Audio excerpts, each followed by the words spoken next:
Siguiente entrevistado, es David Bravo, economista, director del Centro de la Universidad Católica de Encuestas y Estudios Longitudinales. Acaban de sacar allí una encuesta de empleo, la encuesta de empleo bien completa. David, ¿cómo estás? Hola, ¿qué tal, Fernando? Estaba viendo la encuesta que ustedes sacaron.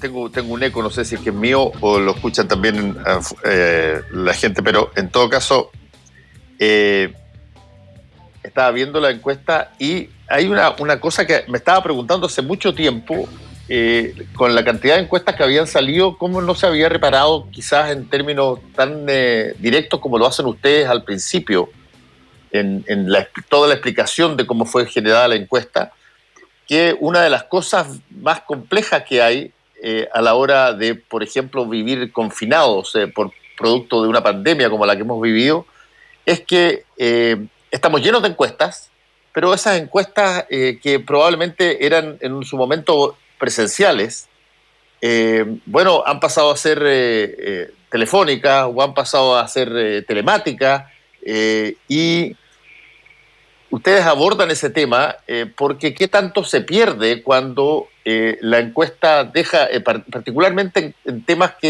donde hay que explicar determinadas situaciones o hay que evaluar las condiciones de la familia al contestar, como son las encuestas de empleo. ¿Qué tanto se ha resentido de alguna forma la representatividad de la encuesta en la medida que no han podido hacer encuestas presenciales, David? Bueno, gracias por la pregunta, Fernando. Muy importante. Nosotros, desde un comienzo, cuando partió la pandemia, inmediatamente este proyecto de la encuesta de empleo lo gatillamos porque nos preocupó la calidad de la información que se iba a recoger, tanto por el INE como por otras instituciones. Los que hemos hecho encuestas con un buen diseño muestral y presenciales, ¿cierto?, como la encuesta CACEN u otro tipo de encuestas como las que hace el INE, sabemos que esto es muy importante. ¿Y qué pasó? La pandemia básicamente llegó sin avisar, ¿cierto?, demasiado, sorprendió a todo el mundo, y una encuesta presencial está basada en eso, en un contacto cara a cara, que no se puede hacer en pandemia. ¿Y cómo entonces haces la encuesta? Por supuesto, el teléfono es una vía, ¿cierto?, pero una encuesta que tiene un buen diseño muestral, esos diseños son de vivienda y no de teléfono.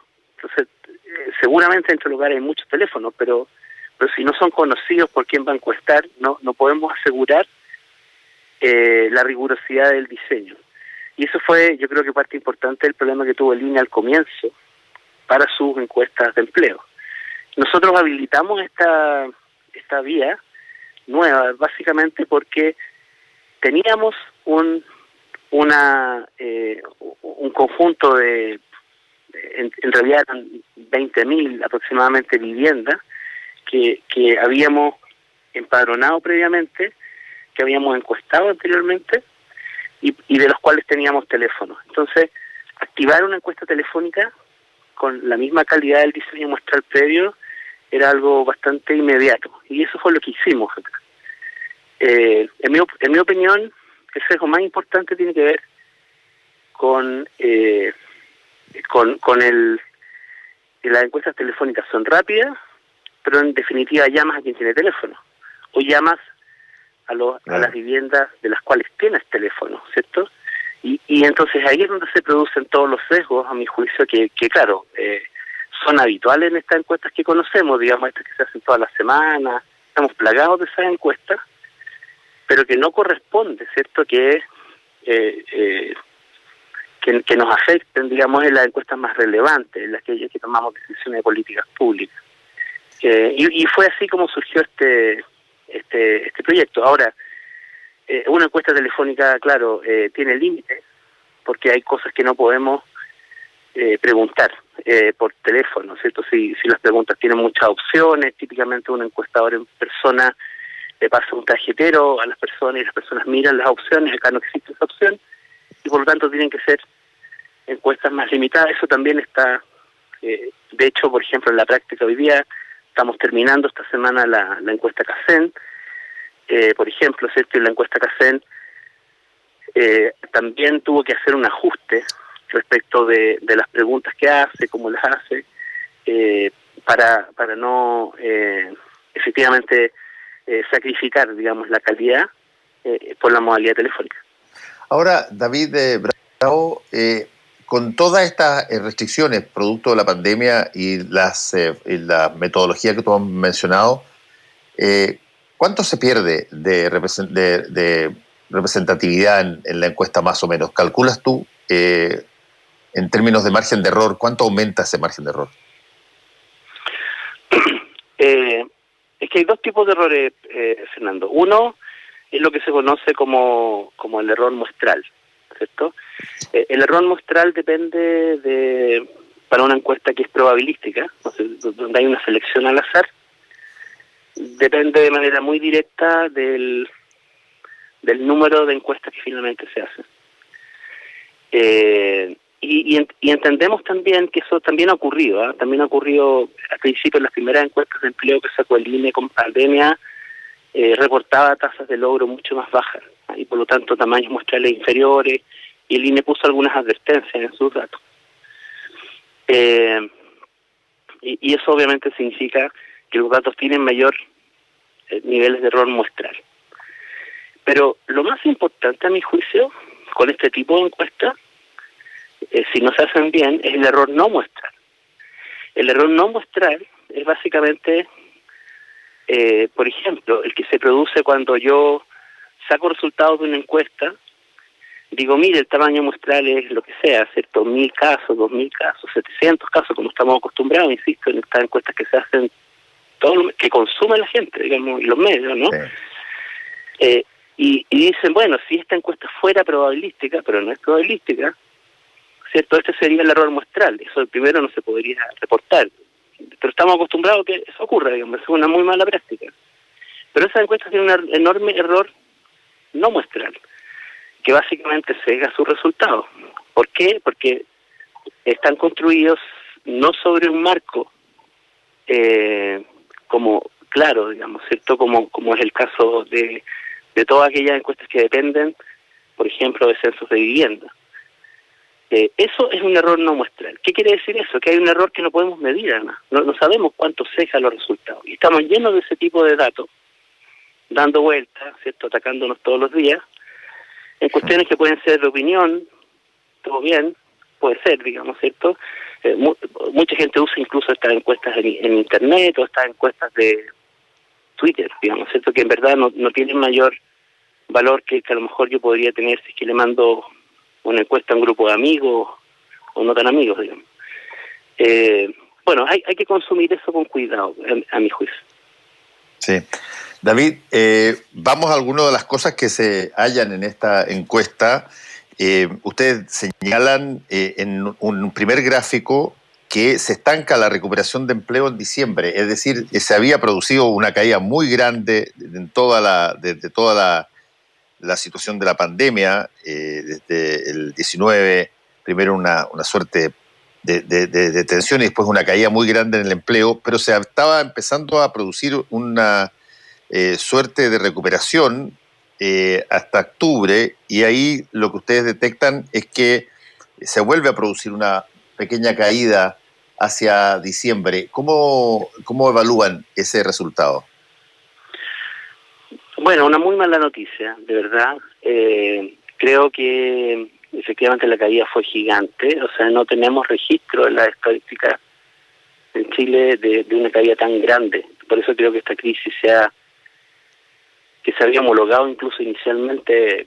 La primera vez que me preguntaron, yo mencioné la crisis del 81 y mucha gente consideró exagerado ese juicio, pero la verdad de las cosas es que está ya más o menos claro que incluso va a ser más grande que aquella, ¿cierto? En términos del impacto sobre el empleo. Para todos los que vivimos, ¿cierto? Esa crisis de mediados de los 80. La caída gigante de empleo, que digamos al mes de julio fue entre 2 millones y 2.300.000 personas, dependiendo de qué fuente uno use, ¿ya? Esa caída, a fines del mes de julio, justo en el mes los confinamientos más estrictos, empezó a recuperar. Mes a mes, los datos que nosotros fuimos entregando, el INE fue corroborando estas tendencias, ¿cierto? Porque los datos del INE son un poco más rezagados. Pero fue corroborando esa tendencia. Esto, de hecho, es lo que muestran los últimos datos del INE. ¿Qué es lo que encontramos, cierto? Que iba, si bien es cierto, nos faltaba mucho, pero mes a mes estábamos encontrando que respecto al mes anterior se seguían recuperando empleos. Eso, lamentablemente, en los datos que entregamos hace unos días atrás, se estancó. A nivel general, digamos, seguimos más o menos con del orden de 700.000 empleos recuperados respecto de julio, que es el mes que fue el punto más bajo. La mala noticia es que eso fue lo mismo que encontramos en octubre, ¿no? Y por lo tanto se estancó esa generación. Le pusimos el foco y ahí nos dimos cuenta que eso básicamente se descomponía en una caída de empleo en la región metropolitana y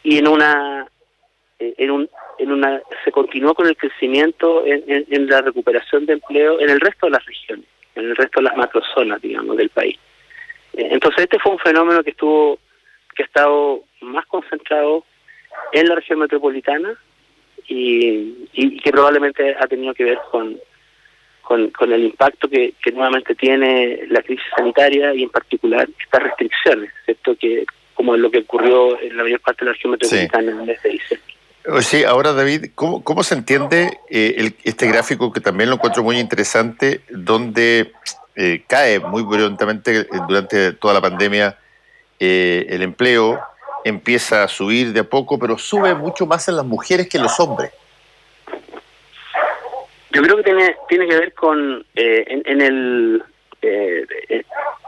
estás comparando con respecto al mes de octubre, ¿cierto? Sí, estoy comparando respecto al mes de octubre. Ese pequeño que ustedes detectan, ese pequeño surgimiento de un nuevo impulso, es distinto para hombres y mujeres, que me parece bien interesante. Sí, mi impresión es que eso tiene que ver con que probablemente la vuelta atrás de la región metropolitana, ¿cierto? En la práctica afectó a la construcción, afectó algunas actividades, digamos, donde hay mucho más hombres, ¿no? En particular, que son los que están haciendo trabajo presencial. Y eso afectó, digamos, de alguna manera más a ese tipo de empleo y en este caso de trabajadores hombres, digamos. En el caso de las mujeres, la práctica siguió con una recuperación de empleo que no es significativa, ¿eh? Pero de todas maneras la tendencia es bien diferenciada. En general, hombres y mujeres han tenido caídas masivas en los empleos. O sea que no hay ningún grupo que diga, mira, en verdad este cayó 50% y este cayó 10%. No, o sea, son caídas masivas en hombres y en mujeres. Lo que habíamos encontrado hasta los meses anteriores es que las mujeres tenían una caída un poco más fuerte que los hombres, que ahora sigue siendo, ahora es un poquitito menos fuerte que la de los hombres. Y por supuesto que el tema de las mujeres nos preocupa en la recuperación, porque efectivamente donde pensamos que puede haber un tema de género es más bien en la recuperación de los empleos. O sea, probablemente le va a ser mucho más difícil a las mujeres recuperar empleo hacia adelante, ¿cierto? Hay que pensar que estamos hoy día, nuestro indicador de recuperación del empleo es del 26%. Eso es un poco lo que también mostramos ahí en los gráficos, ¿cierto? O sea, de esa caída gigante que tuvimos en la tasa de empleo, hemos recuperado hasta la fecha un 26%. Eso quiere decir que nos queda todavía mucho por delante. Y entonces lo más probable es que ya cuando estemos avanzando un poco más en la recuperación, que esperamos que todos que sea así, es bien posible que sea cada vez más difícil para las mujeres volver a recuperarse a la misma. Bueno, la situación que la afecta de mayor manera, ¿cierto? Por el tema de los establecimientos educacionales cerrados, o sea, que no tiene que ver con eso, o sea, tiene que ver tangencialmente, ¿cierto? Pero que la esencia de esta distribución tan asimétrica de tareas entre hombres y mujeres, digamos, que no se va a cambiar, pienso, en las próximas semanas. Ustedes miden también una cosa que es bien interesante y que tiene que ver, no sé si es que directamente o podría indirectamente también valorar el efecto de las políticas públicas en la materia, pero ustedes evalúan cuál ha sido el impacto en la generación de ingresos en los hogares. Y ahí hay una baja, pero muy fuerte, que ha continuado desde el estallido social en adelante, en los ingresos de los hogares. Eso contemplaba también, David, las preguntas que incluían si es que habían recibido algún tipo de subsidio o bono o alguno de los planes del gobierno respecto de todo este periodo.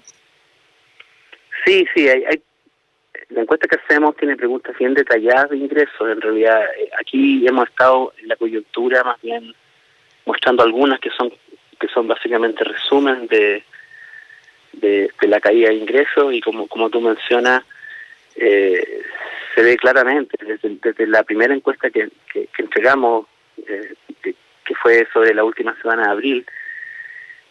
Ya se veía en el primer dato que encontramos que esta pandemia estaba generando un daño gigante en los ingresos de los hogares, y básicamente en una proporción muy muy importante, ¿cierto? Sobre 60% entonces de los hogares registraban caída respecto de su ingreso el año anterior, y las caídas eran del orden del 50% en esa enorme caída, digamos, ¿cierto? Y yo creo que ese fue uno de los temas que levantamos desde el principio. Es decir, con estos datos levantamos mucha alerta de que no era que el problema del empobrecimiento, la caída de ingresos, era un problema que iba a venir, sino que en verdad ya estaba ahí, estaba en abril, ya estaba con una caída gigante, y no podría ser de otra manera, ¿cierto? Porque cuando tiene una caída de 2 millones de personas que tenían empleo y ahora no tienen, la contrapartida de eso es ingresos se fueron al suelo, ¿cierto? En los hogares donde esas personas viven. Eso, si bien es cierto, ha ido mejorando en el sentido de que la proporción de familias que tienen esas caídas en ingresos ha ido disminuyendo, sigue siendo hoy día cerca de la mitad de la población, cerca de la mitad de los hogares, ¿cierto? Entonces siguen habiendo esas caídas gigantes de ingresos, están todavía presentes, ¿no? Y que denotan la otra cara de esta pandemia, la otra cara del mercado laboral, la otra cara de la crisis sanitaria. Estamos conversando con David Bravo, economista, director del Centro UC de Encuestas y Estudios Longitudinales, sobre esta nueva encuesta. Hay una cosa que también es interesante, en que ustedes miden la expectativa sobre los próximos 12 meses en torno al ingreso del hogar, que es una pregunta súper relevante, creo yo, cuando tú no tienes ningún tipo de horizonte claro respecto de cuándo esto termina. En junio y julio, ponen ustedes, mejoran las expectativas cuando ustedes consultaron en esa época. Sin embargo, en diciembre se reporta un empeoramiento de las expectativas respecto de octubre. Vuelve a haber ahí un periodo de octubre a diciembre donde se renueva el escepticismo o el pesimismo o la mala vibra, digamos, respecto a de cómo se vienen las cosas, David. Sí, exactamente. Y yo, en mi opinión, esto creo que para mí es un indicador de nuevo de cómo la economía y la salud, digamos, están en el mismo barco, ¿no? El momento más duro, digamos, y de mayor caída y el peor momento de la crisis en empleo, la actividad económica, fue efectivamente a fines de julio, que justamente coincidió con aquel mes en el que estuvimos con más de 10 millones de personas en cuarentena estricta, ¿no?, en el país. Eso se empezó a relajar precisamente porque se había controlado, digamos, de alguna manera, se empezó a controlar la crisis sanitaria y la actividad económica empezó a dar señales de recuperación y el empleo empezó a recuperarse, ¿no? Empezó a recuperarse lentamente, gradualmente, pero a recuperarse. Y tuvimos ahora esta suerte de retroceso, ¿cierto?, fuertemente en la metropolitana, con el retroceso en diciembre y en algunas otras comunas puntuales del país, y obviamente alertando lo que puede ser una nueva ola, ¿cierto? Y mira lo que ocurrió, se empeoraron las expectativas de inmediato, se estancó la creación de empleo, ¿cierto? A mí lo que esto me dice es que no podemos, o sea, si queremos tener éxito en la recuperación económica, en la recuperación de los empleos, tenemos que, el elemento fundante es tener éxito en el control de la crisis sanitaria, y eso, en ese sentido, no hay contradicciones, digamos, ¿cierto? No es irracional tratar de acelerar la recuperación. Y entonces, creo que también desde el punto de vista de los comportamientos individuales y sociales, esto también hay que considerarlo. Acá, si no logramos hacer ese control individual, social, en definitiva lo que vamos a hacer es generarle un daño aún más significativo económico a las personas. Y bueno, tú la semana pasada conversabas con gente de nuestro equipo que había trabajado en la encuesta que midió también la salud mental. Toda esta caída en ingresos, ¿cierto?, que ha generado también un empeoramiento en salud mental. O sea, esto es calidad de vida de las personas, es calidad de vida, son ingresos, viene todo junto, digamos, y por lo tanto para adelante pienso que es fundamental alinearse con la autoridad sanitaria. Creo que es crucial y que tengamos éxito en aquello. Estás hablando de alinearse en el sentido de que las decisiones económicas tienen que estar acordes con la realidad sanitaria, dices tú. Exacto. Eso no es entender bien, si alguien lo planteara, digamos, ¿cierto?, que en realidad como que aquí nos tomamos decisiones en ámbitos distintos. Acá hay un objetivo claro. Si somos exitosos en lo que nos planteamos para temas de control sanitario, básicamente vamos a ser exitosos como consecuencia también en lo que es la economía, y la economía lo necesita, porque en realidad lo que menos necesita son los zigzagueos. Esto es volver, empezar a abrir, que se reactiva la actividad y luego volvemos atrás, ¿cierto? Eso creo que definitivamente es algo súper dañino. Hay muchas empresas que día a día, yo creo que están tomando decisiones que son clave y que no las vemos, ¿cierto? Están tomando decisiones de decir, ¿qué hago? ¿Sigo un mes más o no sigo un mes más? ¿Cierto? ¿Bajo la cortina o no la bajo? Porque de verdad ha sido tremendo el shock. Y este tipo de cosas, las expectativas, los retrocesos, lo que hacen es dañar esas expectativas. ¿Y qué pasa si esas empresas cierran? En el corto plazo no lo vamos a notar porque no tenemos empleo, ¿cierto? Pero en el mediano plazo la recuperación va a ser muy, muy difícil, porque muchos de esos empleos no van a estar si desaparecen las empresas. Entonces, en ese sentido pienso que esta es una tarea compleja, y estos datos nos vinieron a recordar que la recuperación, el periodo de recuperación va a ser largo y va a ser algo tortuoso. David, si es que alguien que nos está escuchando quiere llegar y tener acceso a la encuesta, ¿cómo se logra eso? Está en la página de la Universidad Católica, pero encantado la ponemos a disposición a través del sitio web de ustedes, para que quienes hayan escuchado esta conversación puedan abrirla y mirar los datos. Muchas gracias, David Bravo, economista, director del Centro de Universidad Católica de Encuestas y Estudios Longitudinales. Que te vaya bien, David. Chao. Gracias, Fernando. Chao. Volvemos con Combinación Clave. La clave me escucha.